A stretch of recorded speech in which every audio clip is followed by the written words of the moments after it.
Transmitted एंडोमेनाइटिस। Break के बाद मुद्दा में आपका फिर से स्वागत है। हम बातचीत कर रहे हैं असम में फैलते डेंगू और इसके रोकथाम के लिए किए जा रहे कदम और उठाए जाने वाले कदमों के बारे में। हमारे साथ विशेषज्ञ डॉक्टर मौजूद हैं, उनसे बातचीत कर रहे हैं और हमें पूरी आशा है कि बातचीत के जरिए जो संदेश पहुंच रहे हैं आप तक, आप इससे ज़रूर लाभान्वित होंगे। हमारे साथ डॉक्टर मधुमिता प्रियदर्शनी मैडम हैं। मधुमिता जी, आपसे हमारा ये सवाल रहेगा कि पिछले कुछ दिनों में 2 सप्ताह में हमने देखे हैं जितने भी डेथ हुए हैं डेंगू से, इसमें ज़्यादातर मामले थे जिसमें दूसरी बीमारियों से लोग ग्रसित थे। वो पूरी तरह से डेंगू से ग्रसित नहीं थे, दूसरी बीमारी से ग्रसित थे। और उसमें एक चीज़ सामने आया, लो इम्यूनिटी का, यानी कि जो बीमारियों से लड़ने की जो क्षमता है शरीर में, वो कारण सामने आए। इसके बारे में हम आपसे जानना चाहते हैं कि क्या ये भी बहुत बड़ी वजह है डेंगू फैलने का और डेंगू जिस पर ज़्यादा असर करता है ऐसे लोगों पर?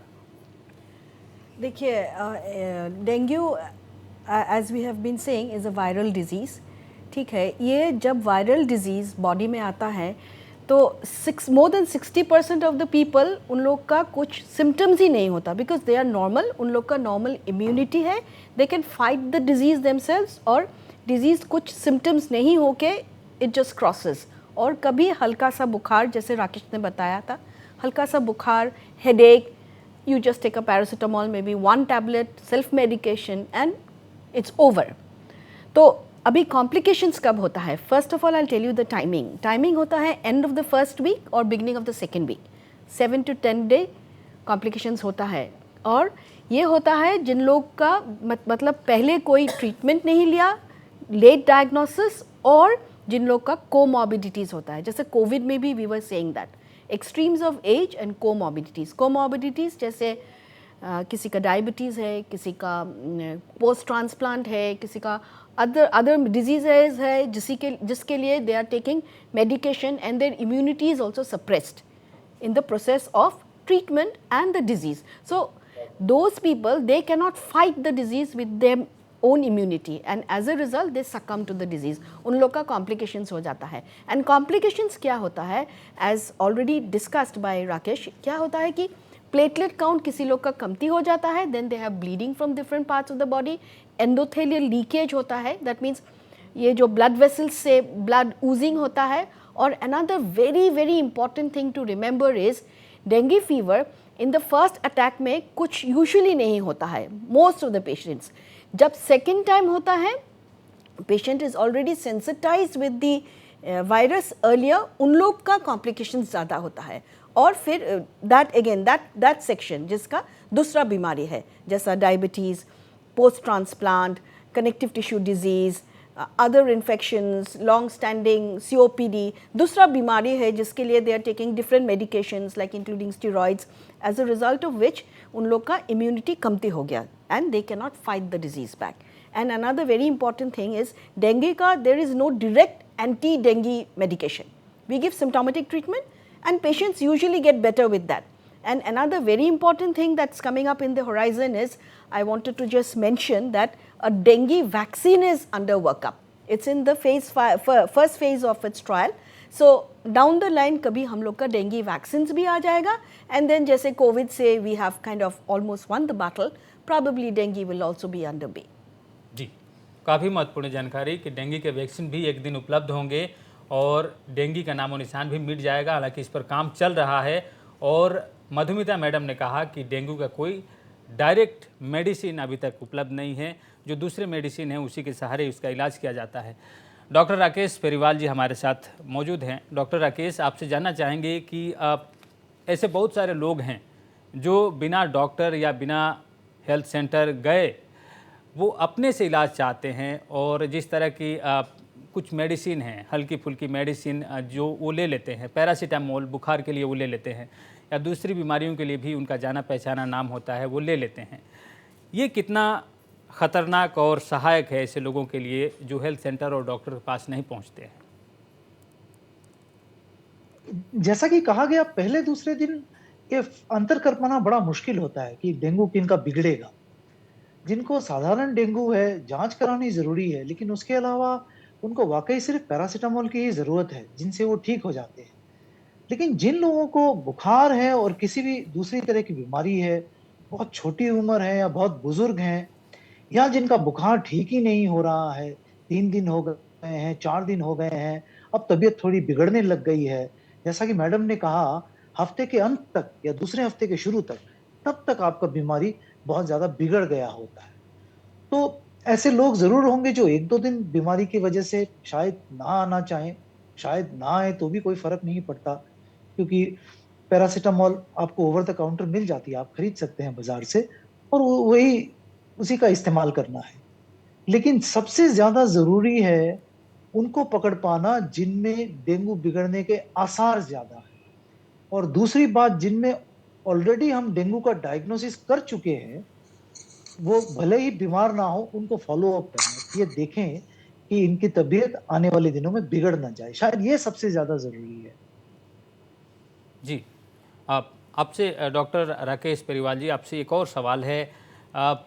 कुछ मरीज इस मामले में, डेंगू के मामले में, उन्होंने निजी अस्पतालों का रुख किया और कुछ मरीज जो है सरकारी अस्पताल में ही जाते हैं। सरकारी अस्पतालों में जो सुविधाएं हैं उससे कहीं बेहतर निजी अस्पताल में सुविधाएं हैं। इन सुविधाओं को अगर हम देखें डेंगू के मामले में, तो किस तरह की आप देखते हैं कि दोनों में सामंजस्य होना चाहिए और वो सुविधाएं सरकारी में भी और निजी अस्पताल में भी हो? शायद कोविड के बाद सरकारी अस्पतालों का ये जो चेहरा है, ये बदल गया है। क्योंकि देखिए, जो हॉस्पिटल में जिस आदमी को डेंगू की वजह से भर्ती होना पड़ता है, जनरली उनको किसी आईसीयू में रखना होता है। उनको वार्ड या साधारण स्थान पे अगर रखना है, तो वो घर पे ही अपना इलाज करवा सकते हैं। और हमारी खुशकिस्मती है कि बहुत सारी जगह बहुत नए आईसीयू खुले हैं इन लास्ट 2-3 सालों में, प्राइवेट सेक्टर में भी और गवर्नमेंट सेक्टर में भी। और मेरा मानना है कि जो सेवाएं चाहिए वो दोनों जगह उपलब्ध है। ये लोगों का अपना नजरिया है, अपना रुख है कि वो किस अस्पताल की तरफ जाना चाहेंगे। और हम चाहेंगे कि कुछ एक समाज का एक वर्ग प्राइवेट अस्पताल में जाए जो पे करने लायक हो, और कुछ एक वर्ग सरकारी अस्पताल में जाए। अपनी अपनी चॉइस है, लेकिन फैसिलिटी के अगर व्यू से बात करें तो शायद उनमें कुछ खास अंतर नहीं है। जी। तो लोगों को बीमारी से डरना नहीं है, स्वास्थ्य केंद्र पर जाना है, डॉक्टर के पास जाना है। रत्ना सिंह जी, आपसे यही सवाल है हमारा कि लोगों में ये भावना रहती है कि अगर बीमारी फैल रही है तो हम एक दूसरे को ना देखें, एक दूसरे का केयर ना करें। समाज में किस तरह से बीमारी फैली है तो हम रास्ते को भी बदल देते हैं। ये वाली जो भावना है, क्या आपको लगता है कि आज हम इस युग में बात कर रहे हैं तो ये ख़त्म हो रही है अब धीरे धीरे, क्योंकि विकास चारों तरफ हो रहा है, स्वास्थ्य क्षेत्र में भी विकास हुआ है? क्या लोगों में ये धारणा बदल रही है कि डेंगू फैल रहा है तो ये मारक बीमारी नहीं है, लोगों को अवेयर करने की ज़रूरत है और लोगों से दूर होने की ज़रूरत नहीं है? सचमुच आपने सही कहा कि लोगों को अवेयर करना है, लोगों को दूर नहीं करना है। और विशेषकर मैं ये कहना चाहूँगी कि जो हमारे कोविड के समय में भारत की जो मतलब जो कोविड थी, जो हालत थी, कोविड से पहले की जो हालत थी, जो इंफ्रास्ट्रक्चर थी, मेडिकल की जो फैसिलिटीज़ थी, जैसे पेरीवाल जी ने भी बोला कि हमारी जो आईसीयू की फैसिलिटी, ऑक्सीजन सप्लाई, बहुत कुछ चीज़ें थी। कोविड ने सिनेरियो ही बदल दिया है, मेडिकल इंफ्रास्ट्रक्चर टोटली चेंज हो गया, रिवैम्प हो गई हैं। आज हम ये नहीं कहेंगे कि आप गुवाहाटी मेडिकल कॉलेज हॉस्पिटल में जाइए या कहीं भी, असम के जितने भी, आप पूरे भारत में भी मैं बोलूँगी कि आप जिस भी मेडिकल कॉलेज हॉस्पिटल जाइए, गवर्नमेंट जो चला रही है, उम्दा किस्म के वहाँ पे सिस्टम और मेडिकेशंस और उन डॉक्टर्स की सेवा, डॉक्टर्स जो उनकी बिहेवियर्स है, एटीट्यूड, सब चेंज है। तो प्राइवेट और गवर्नमेंट दोनों में कोई फ़र्क नहीं है। जिनके पास जो पैसा है, जो चाहते हैं जाने के लिए, वो जा सकते हैं। और आजकल तो इंश्योरेंस है, मेडिकल इंश्योरेंस, बहुत कुछ चीज़ें हो गई हैं जो हेल्प करती हैं। मैं एक बात कहना चाहूँगी कि विशेषकर चूँकि आप लोग ये टॉक शो करा रहे हैं इस डेंगू पे, मैं ये कहना चाहूँगी कि लोगों में जागरूकता बहुत ज़रूरी है। ये जागरूकता आना कि हमारे घर के आसपास साफ सफाई हो। मैंने अपने गार्बेज को उठा के नाले में फेंक दिया। मैंने कोई एक खुला जगह देखा तो मैंने देखा कि 2 गार्बेज डंपिंग एक बनी हुई है छोटी सी, उसमें मैंने डंपिंग शुरू कर दिए, उसमें मैंने गंदगी फेंकना शुरू कर दिया। जो हम लोग, मैं एज ए काउंसलर में देख रही हूँ, लोगों में है ये चीज़ें। हम बहुत एजुकेटेड हैं, पर मैं एजुकेटेड लोगों के हाथ में पॉलीथीन का पैकेट देखती हूँ, मॉर्निंग वॉक पे जाते हैं और नाले में फेंक देते हैं, या खाली एक ग्राउंड होता है उसमें वो डंपिंग करते हैं। डंपिंग होते होते वहाँ पर कितनी सारी ब्रीडिंग होती होंगी मॉस्किटोज़ की, क्या क्या नहीं होता होगा। लेकिन मैं ये कहना चाहूँगी कि हर जगह हम नहीं जा सकते हैं। काउंसिलर्स हर गली कोचे पे हम लोग घूम रहे हैं, कर सकते हैं, लेकिन मैं कहना चाहूंगी आपके माध्यम से लोगों तक ये बात पहुंचनी चाहिए कि प्लीज हमें अपने गली, अपने घर, अपने रास्ते सबको साफ रखना है। यदि कहीं हम अपना डंपिंग ग्राउंड देख रहे हैं या हम उसमें एक भागीदार बन रहे हैं डंपिंग करने में, हम एक भी पैकेट उसमें फेंक रहे हैं और डंपिंग को बढ़ा रहे हैं, तो उसमें डेंगू की और बहुत सारी बीमारियों का वहां सृजन हो रहा है, जन्म हो रहा है, वेक्टर्स जो उपज रहे हैं। तो कंट्रोल बहुत ज़रूरी है, लोग अवेयर होना ज़रूरी है। हम बहुत क्वालिफाइड हो जाएंगे, लेकिन हम अपने रास्ता, हम अपने घर, अपने गली, अपने कैंपस को कितना क्लीन रख रहे हैं, वही हमारी असली डेजिग्नेशन और हमारा एजुकेशन है। यदि हम वो क्लीन नहीं कर सकते हैं तो बड़ी बड़ी डिग्रियां, बड़े बड़े गाड़ी, बंगले कोई फायदे की बात नहीं है। Cleanness is very important, concern is very important, awareness is very important. तो मैं रिक्वेस्ट करूंगी कि कहीं गार्बेज डंपिंग ना करें। Municipality corporation, Guwahati municipality corporation दिन में 2 बार 3 बार गार्बेज कलेक्शन कर रहे हैं। एनजीओस कलेक्शन करके सेकेंडरी पॉइंट तक दे रहे हैं, सेकेंडरी पॉइंट से जाकर वो मेजर एक डंपिंग ग्राउंड है वहां पे हो रहा है। तो सब कुछ मैकेनाइज्ड और तरीके से हो रहा है। हमें बस पार्ट, एक सिस्टम का पार्ट बनना है। यदि हम अपने आप को सिस्टम का एलिनेशन कर लेंगे कि हम इस सिस्टम में पार्ट नहीं करेंगे, हम गार्बेज नहीं फेंकेंगे, महीने का 40 लोग, मैं कहना चाहूंगी कि महीने का 40 रुपया लोग नहीं देना चाहते हैं और वो लोग सुबह के समय गार्बेज कहीं डंप करके आते हैं। वो डंपिंग होते होते होते हम बहुत बड़ा इंफ्रास्ट्रक्चर हॉस्पिटल का बना ले, लेकिन ब्रीडिंग ग्राउंड तो हम दे रहे हैं ना। हमारे लिए ब्रीडिंग ग्राउंड एक रेडीमेड बनकर रेडी हो रहा है। तो मैं रिक्वेस्ट करूंगी कि 30 या 40 रुपए एक एनजीओ को देना गार्बेज के लिए कोई बड़ी बात नहीं है। हम कितने पैसे खर्च कर देते हैं। आज एक मॉल में जाइए, सिनेमा हॉल देखने में, सिनेमा देखने जाइए, 3-4 हज़ार रुपया तो ऐसे ही खर्च हो जाता है। तो क्या हम 30 या 40 एक एनजीओ को ना दे दे महीने के लिए? सोचिए, वो भी महीना का। तो गुवाहाटी म्यूनिसिपल कॉर्पोरेशन के तरफ से मैं रिक्वेस्ट करती हूं कि प्लीज आप लोग अपने गार्बेज को एनजीओज जो आते हैं उनको दिया करें। वो डंपिंग होके क्लियर होके पूरी शहर क्लीन हो जाएगी, लेकिन हम उसमें भागीदार नहीं बनेंगे तो बहुत सारी बीमारियां, डेंगू ही नहीं, मलेरिया ही नहीं, और भी बहुत सारी बीमारियां होती रहेंगी। सरकार बहुत कोशिश कर रही है। Please help the government, please help the municipality to clean your city. It is your city, it is my city, it is none other cities. We belong to this city and we have to take the onus, you know, we should own it. कोई बाहर से नहीं आएगा इसको संभालने के लिए। आज गुवाहाटी, असम को हमें ही संभालना है। हम नहीं संभाल पाएंगे तो कोई नहीं संभाल पाएगा। मैं आपसे रिक्वेस्ट करती हूँ, आज थोड़ा सा ये चीज़ बहुत ज़रूरी है बोलना, क्योंकि गार्बेज कलेक्शन में देख रही हूँ जहाँ तहाँ लोग फेंक के डंपिंग करते हैं।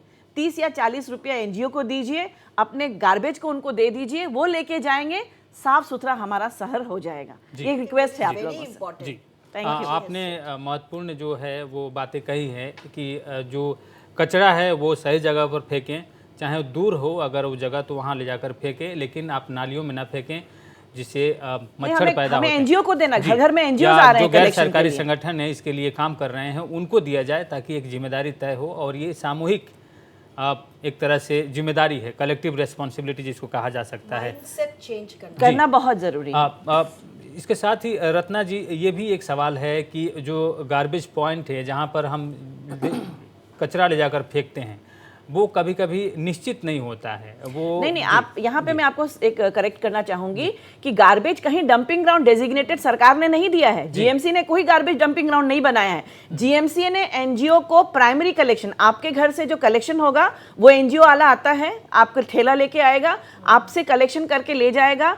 सेकेंडरी पॉइंट्स डेजिग्नेटेड है, वहाँ डंपिंग होती है और वो दिन में, सुबह में और रात को 2 बार क्लियर होती है। आप देखिएगा, मैं कहना नहीं चाहूंगी, कोई पॉलिटिक्स की बात नहीं लाना चाहूंगी, लेकिन हम भी इस शहर में जन्म कर्म सब यहीं पे हुआ है। आज से 6-7 साल पहले जो गार्बेजेस की हालत थी गुवाहाटी में, जहां तहां गार्बेज मिलता था, आज आप सुबह 6-7 बजे 8 बजे निकल जाइए, आपको गार्बेज कहीं रास्ते पे नहीं मिलता है। तो सेकेंडरी पॉइंट्स जो हैं वो कलेक्शन हो जाती हैं और हमारा बेलोर तौल है और भी और डंपिंग ग्राउंड्स हैं, वहाँ वो चले जाते हैं और साइंटिफिक मेथड से उनको हम लोग मतलब उसको हम लोग निष्कासित कर रहे हैं, तो सब डिस्पोज कर रहे हैं। तो सबसे बड़ी बात है कि हमें अपने घर से जो प्राइमरी कलेक्शन है एनजीओ के हाथ में वो गार्बेज देना है और गार्बेज सेकेंडरी पॉइंट पे जाती है।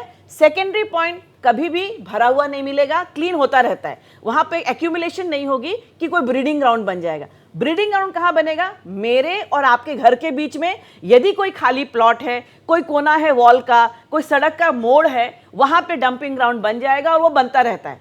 तो इस चीज को मैं अवेयर आप ही के थ्रू अवेयरनेस होती है कि बिल्कुल। नहीं करना है ये चीज़। बिल्कुल। रत्ना जी, एक और बातें हमारे दिमाग में आ रही थी कि जिस तरह से कदम उठाया जा रहा है स्थानीय तौर पर आप लोगों के द्वारा, आप कह रही हैं कि दवाइयों का छिड़काव होता है और आप ये अभी अभी एक और बात इसमें सामने आई डेंगू के आने के बाद में कि एक विशेष प्रजाति की मछलियों को नालों में छोड़ा गया। उसके बारे में ज़रा बताइए, क्या वो पहल कामयाब रहा है अभी तक? देखिए, वो जो मछलियां हमने छोड़ी है ना, विशेषकर वो डेंगू के लिए नहीं, वो मलेरिया के लिए हैं। वो जो मस्कीटोज़ के वो जो फिश हैं, वो जो उनकी फिश जो रिप्रोडक्शन के बाद जो बड़ी होंगी, वो मलेरिया के लार्वे वगैरह जो हैं उनको खाएंगी, लेकिन डेंगू के लिए वो नहीं है। लेकिन डेंगू के लिए हम फॉगिंग करा रहे हैं जीएमसी के तरफ से। डेंगू के लिए हम, जैसे हमने कहा ना कि लार्विसाइडल केमिकल जो टेम्पोज है वो हम छोड़ रहे हैं, नालियों में हम लोग ड्रेन में मॉर्निंग टाइम में छोड़ते हैं। साथ में जहाँ पर हम लोग देख रहे हैं कि कूड़ा करकट जमा है, डंपिंग ग्राउंड हो रहा है, वहाँ पे हम जाके नोटिस इशू करते हैं या क्लीन कराते हैं। मूवमेंट है हमारा, काउंसलर्स का मूवमेंट है, जीएमसी के लोगों का मूवमेंट है, लेबर्स का मूवमेंट है, डिवीजन वाइज जो हमारा बटा हुआ है ना वार्ड्स, जितने भी डिविजन्स में बचे हैं उनके डिविजनल इंजीनियर्स, उनके जूनियर टेक्निकल ऑफिसर्स, सबकी मूवमेंट होती रहती है। और मैं कहना चाहूँगी कि हमारे जो मेयर हैं मृगन सरनिया, बहुत ही एक्टिव हैं, डायनेमिक हैं और सबको लेकर चलकर पूरे गुवाहाटी को वो बहुत सुंदर से चाहते हैं कि साफ हो जाए। और हमारे हेल्म ऑफ द अफेयर तो मैं हमेशा बोलती हूँ, जैसे प्रिंसिपल होता है ना स्कूल का, हेडमास्टर हमारे हिमंत बिश्व शर्मा जी, मैं तो पहले से बोलती हूँ कि हम जैसे काउंसिलर 60 काउंसिलर हैं, हम लोग के मेन प्रिंसिपल तो जो हैं वो हमारे हिमंत बिश्व शर्मा जी हैं। तो वो पूरा हमारा एक टारगेट बना हुआ है कि हमें शहर को साफ सुथरा रखना है, क्योंकि भारतीय जनता पार्टी, अब मैं बोलना चाहूंगी कि भारतीय जनता पार्टी की हमारी ये प्रतिश्रुति है, हमने प्रॉमिस किया हुआ है कि क्लीन एंड ग्रीन गुवाहाटी रखना है, clean and green Guwahati Assam रखना है। तो उसमें हम भागीदार बनना चाहेंगे और हर एक को मैं रिक्वेस्ट करूंगी कि आइए गुवाहाटी म्युनिसिपल कॉर्पोरेशन के साथ मिलकर आगे बढ़िए, गार्बेज को डंपिंग मत करिए, अवेयरनेस क्रिएट करिए और पूरे असम में जितनी भी म्युनिसिपैलिटी हैं सब लोग को देखिए, हम यदि सिटीजन्स हम सपोर्ट नहीं करेंगे तो सरकार कुछ नहीं कर सकती। ठीक है। हम ये चाहेंगे कि आप जब अगली बैठक हो आप लोगों की, सभी पार्षदों की, उसमें ये बातें उठाएं और आपको धन्यवाद भी देते हैं कि इस तरह के काम आप कर रही हैं स्थानीय तौर पर। डॉक्टर स्वप्नाली बहुत देर से चुप हैं, लेकिन उनसे सवाल पूछने से पहले एक सवाल डॉक्टर लीना से हैं, काफ़ी दूर से हमसे जुड़ी हुई हैं। डॉक्टर लीना, आपसे हमारा सवाल ये है कि जो कारण है डेंगू फैलने की और मलेरिया की, ये जो पहाड़ी ज़िले हैं डिमा हसाओ और कार्बी आंगनों में पहले से मलेरिया प्रोन एरिया हैं, अब डेंगू का प्रकोप देखा जा रहा है। क्या इन दोनों बीमारियों में कारण समान हैं और जो दूसरी बीमारियां वहाँ हो रही है क्या वहाँ कारण समान है और इसके लिए क्या स्थानीय तौर पर किया जा रहा है?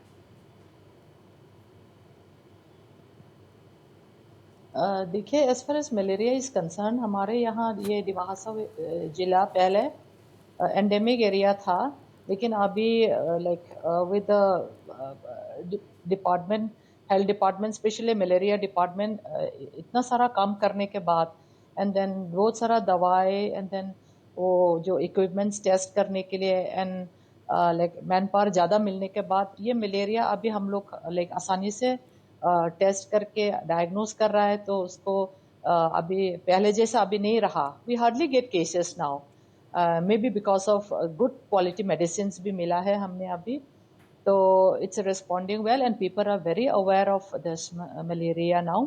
लेकिन as far as this dengue is concern, it's a new, we never face dengue ज़्यादा केस हम लोग पहले नहीं मिला, और जो भी मिला वो जो पॉपुलेशन, बाहर का पॉपुलेशन, इंडिजिनस नहीं है।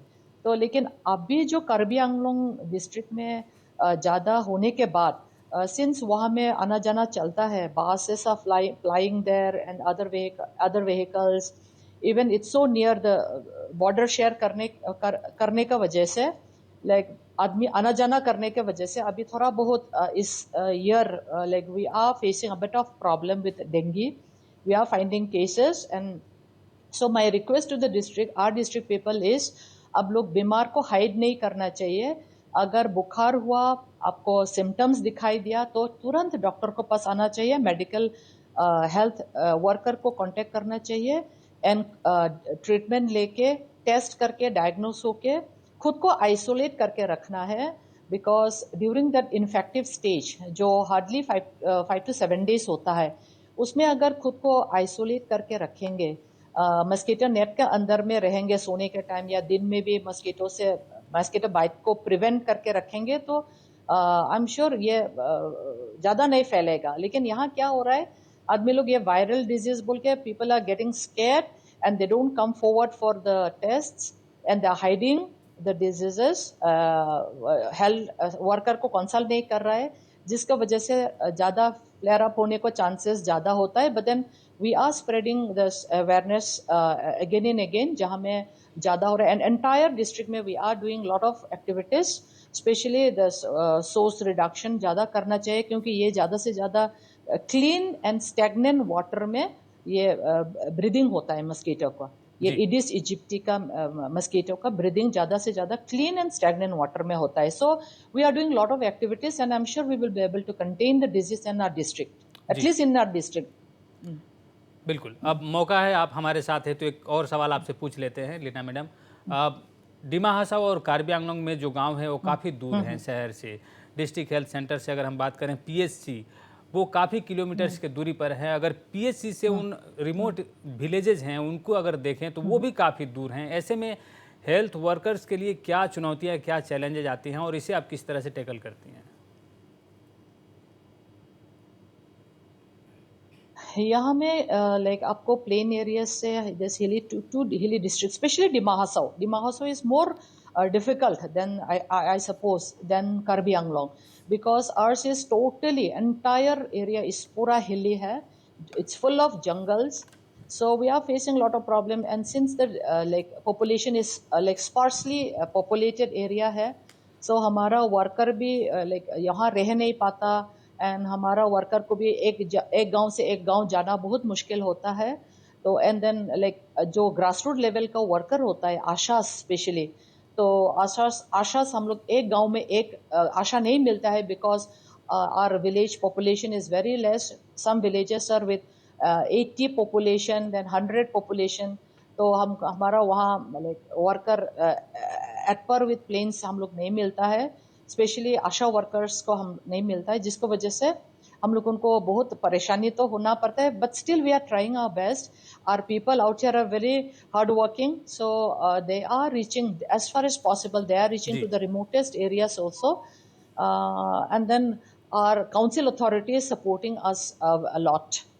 That's how we are like many diseases को even during COVID time also we had a like council से support मिलने को वजह से we जी। डॉक्टर स्वप्नाली सैकिया, हम आपके पास आ रहे हैं क्योंकि हमारे पास समय की कमी है, इसलिए हम आपकी आखिरी जो कमेंट है वो लेना चाहेंगे। इस बीमारी की फैलने से रोकने के लिए जो प्रिकॉशन होने चाहिए वो क्या होने चाहिए? क्या पहले हम जिस तरह से हम बातें करते थे कि डॉक्टर के पास जाना, टेस्टिंग करवाना, दूसरे जो घरेलू उपाय हैं वो क्या करें? जिस तरह से गर्म पानी पीने के लिए भी कहा जाता है, ये कितना कारगर होता है? और क्या उपाय हैं जो डॉक्टरों के पास ना जाएं तो भी हम अपने आप का ख्याल रख सकते हैं? देखिए, एक्चुअली जो ये कंट्रोल करने के लिए हम लोग का vector management part actually mainly क्या है, source reduction and environmental management. Source reduction में मैडम ने जो बोला वही है। सेकंड है जो हम लोग का पर्सनल प्रोटेक्शन हम लोग का वेक्टर एंड मैन जो कांटेक्ट है उसको कट करना है। तो वो कैसे कट करेंगे? आप लोग को means self protection, long hands पहनना है, मस्कीटो नेट यूज़ करना है मेनली। अभी मस्कीटो नेट क्या है, हम लोग means 2 type mosquito nets are available.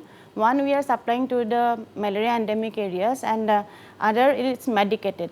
अभी हम लोग हमारा डिपार्टमेंट से ये सब जो मैडम ने बोला टेमीफॉस बोल के डेल्टामेट्रिन बोल के जो मेडिसिन है वो हम लोग मस्कीटो नेट से इम्प्रेगनेट करते हैं, और वो हम अर्बन एरिया में भी नेट इम्प्रेगनेट करके हम लोग एक्चुअली लोगों को हम लोग यूज़ करने के लिए बोल रहा है। और थर्ड पॉइंट है हम लोग का एक जो बायोलॉजिकल कंट्रोल जो मैडम ने बोला है, जो ये मछली का गप्पी गम्बूसिया, देन सब हम लोग को ग्रोथ रेगुलेटर्स, देन बेसिलस टूरिनेंसिस, ये सब वेक्टर मैनेजमेंट जो बायोलॉजिकल थ्रू होता है। फोर्थ है केमिकल में आता है जो लार्विसाइडल एंड लार्विसाइडल जो अभी टेम्बिफस के ज़रा ड्रेन्स पे हम लोग कर रहे हैं, जो स्टेगनेंट वाटर में कर रहे हैं, और मालाथियन फॉगिंग। और मीन्स हम लोग ये पूरा जो है ना ये मालाथियन, टेमिफोस, वो सब एंड फिशेस, वो सब हम लोग का डिपार्टमेंट से सप्लाई दे रहा है हम लोग। अभी देखिए जो ये जो मछली का जो वार्ड वाइज हम लोग कर रहे हैं, ये नया नहीं है। एवरी ईयर हम लोग ये ड्रेनेज पे रिलीज़ करते हैं। आप लोग अगर ड्रेन में अच्छे से देखेंगे तो एक फीस है और लाइक छोटा छोटा होता है, आप देखते रहेंगे। वो एक्चुअली वो क्या होता है, जब बारिश के वजह से कभी कभी वास्ट आउट हो जाता है, लेकिन कहीं में भी वो रुक जाता है। एक बार उसको अभी सिटी बन गया तो कहीं में भी रुक जाएगा। और not only this mosquito directly they don't affect for dengue, but क्या होता है मस्कीटो एक्चुअली बहुत सारा बीमार ना फैलने का भी मस्कीटो है, जो नुइजेंस मस्कीटो बोलते हैं। इसके लिए एक्चुअली हम लोग यूज़ करते हैं। एंड जो क्यूलेक्स मस्कीटो है उसका जो ब्रीडिंग्स हम लोग एक ड्रेनेज में देखता है, उसको एक्चुअली इसका जो लार्वी है, एग है, उन लोग को खाता है। तो क्या होता है उसमें जो हम लोगों को बहुत परेशान करता है, वो सब मच्छर थोड़ा कम होता है। थर्डली हम लोग क्या कर रहा है, जो मैलाथियन है वो हम लोग का डिपार्टमेंट से ही सप्लाई हो रहा है, अभी जीएमसी को दे रहा है। अभी हम लोग नेशनल वेक्टर बाउंड कंट्रोल प्रोग्राम से हम लोग का जो मीन्स गाइडलाइन है, उसमें हम लोग खाली पॉजिटिव केसेस अगेंस्ट हम लोग फॉगिंग कर रहा है। और municipality other they are taking care of from our actually that medicine we are supplying. Then larvicidal spray also, that Temifers we are providing, and with collaboration with Phylloresis and GMC we are actually doing all those things in the city. And the main thing I would like to say that अभी हम लोग का जो personal experience है, जब source reduction के लिए हम लोग हाउस टू हाउस विजिट करते हैं along with our ASHA workers, our surveillance workers, MPW, we have seen that not only like ऐसा नहीं है कि डेंगू अभी मीन्स रिच पीपल के वहाँ पे आप देखेंगे कि ज़्यादा हुआ है। ऐसा क्यों हुआ है मीन्स देखिए तो अभी मीन्स मैनी सोसाइटीज़, ये हम लोग का पर्सनल जो एक्सपीरियंस है वो बोल रहा हूँ। Actually many societies there means अभी जो वाटर रिजर्वर्स रहता है ओवरहेड और ये अंडरग्राउंड, उसमें उन लोगों को में क्या है अच्छे से वो ये नहीं किया है। डेंगू क्लीन वाटर में ब्रीडिंग करता है। तो हमें इन बातों का ध्यान रखना है जो आज हमारे पैनल में शामिल विशेषज्ञों ने जो बातें कही है, और आखिर तक हम सब के लिए सुझाव था और संदेश था जिस पर अमल करने की हमें ज़रूरत है।